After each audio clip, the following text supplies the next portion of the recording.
আসসালামু আলাইকুম। আশা করছি সবাই ভালো আছেন। আমিও আল্লাহর রহমতে ভালো আছি। আমাদের মদিনাতে আজকে লাস্ট দিন ছিল। মক্কার উদ্দেশ্যে রওনা হয়ে যাচ্ছি। আর এখান থেকেই আমরা এহরাম বেঁধেছিলাম। তো মদিনাতে লাস্ট দিনে আমরা কি করেছি সেটাই আপনাদের সাথে শেয়ার করব। মদিনাতে লাস্ট দিনে আমরা সকালবেলা ঘুম থেকে উঠার আগে ফজরের নামাজ শেষ করেছি মসজিদে নববীতে।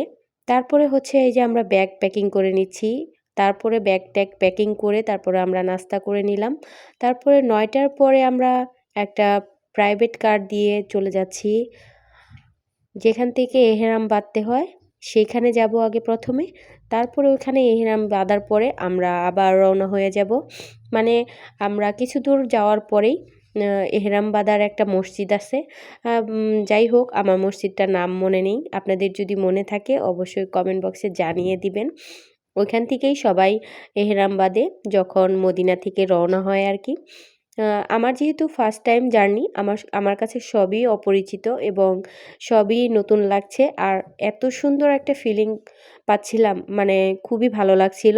আর খুবই এক্সাইটেড ছিলাম যে কখন গিয়ে মক্কাতে পৌঁছাবো আর কি। আর এই জায়গাটা এত সুন্দর। আর ঠিক এই সময়টাতে আমরা গিয়েছিলাম জানুয়ারি মাসে আর কি। আর এত বাতাস ছিল ঠান্ডার। আমি একটা ভুল কাজ করেছিলাম, সেটা হলো শীতের কোনো কাপড় নিয়ে যাই নাই। এই জন্য অনেক কষ্ট হয়েছে। যাই হোক, এইখানে আপনারা যারা জানুয়ারি মাসে যাবেন শীতের কাপড় নিয়ে যাবেন। ওই জায়গাটা ছিল মেয়েদের জায়গা। এইখান থেকে এহরাম বাঁধতে হয় এবং নফল নামাজ আদায় করতে হয়। আর আপনি যখন এহরাম বেঁধে ফেলবেন মানে তখন থেকে আপনি একটা নামাজও কাজা করতে পারবেন না। এটাই হচ্ছে ওমরা করার নিয়ম আর কি। যাই হোক, আমরা এখানে সব কিছু কমপ্লিট করে আল্লাহর রহমতে আ আল্লাহর নামে রওনা হয়ে গেলাম। আল্লাহ নিশ্চয়ই আমাদের ভালোভাবে পৌঁছিয়ে দিবে। আপনারাও দোয়া করবেন। আর পুরো ব্লগটি থাকছে কিভাবে কেমনে গেলাম। আর যেদিকেই তাকাই সেদিকেই শুধু পাহাড় আর পাহাড়। মানে এত সুন্দর, কি বলবো, মানে আমার মনে হচ্ছিল না যে আমি বাচ্চাদেরকে রেখে গিয়েছি। তারপরেও ওদের জন্য অতটা খারাপ লাগেনি। কারণ আমি যে উদ্দেশ্যে গিয়েছি সেটা হচ্ছে খুব সহি একটা নিয়তে গিয়েছিলাম। ওখানে যেয়ে আমি কোনো কেনাকাটা ওরকম কিছুই করিনি। কারণ আমার উদ্দেশ্য ছিল ওমরাটা পালন করা।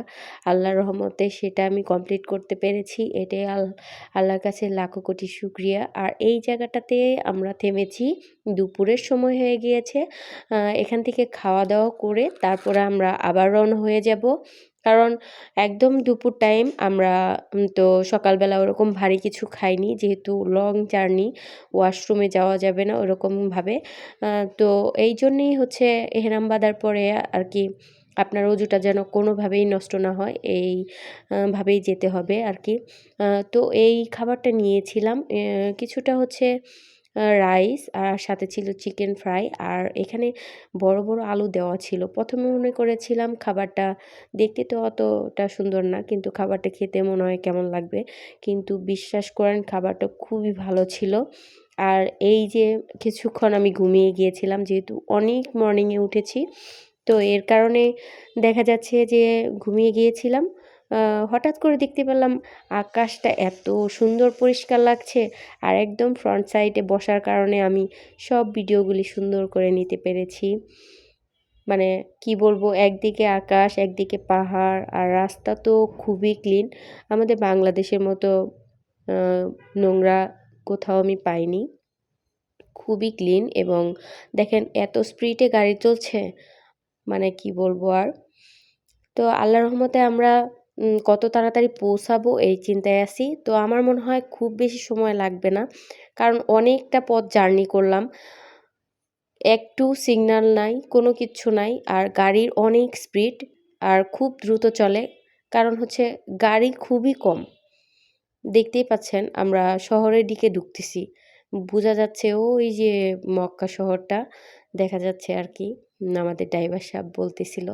আর সাইডে কিন্তু পাথর, তারপরে হচ্ছে পাহাড়, সবই দেখা যাচ্ছে। আর মরুভূমি ছাড়া আর কিচ্ছু দেখা যাচ্ছে না। এখানে আমি যত দূর গেলাম কোনো মানুষ দেখা যায় না। এত দূর পর্যন্ত, যত দূর পর্যন্ত চোখ যায় তত দূর পর্যন্ত শুধু মরুভূমি আর মরুভূমি। আর যদিও কিছু দেখা যায়, সেখানে দেখা যাচ্ছে খেজুর গাছ বা মরুভূমি। ওরকম মানুষ বা সমাগম কোনো কিচ্ছু নেই। রাস্তাঘাটে একটা মানুষও আমার চোখে পড়েনি আর কি। যাই হোক, আমরা খুব তাড়াতাড়ি শহরে ঢুকে যাব আর কিছুক্ষণের মধ্যে। এই তো আমরা শহরে ঢুকে গিয়েছি।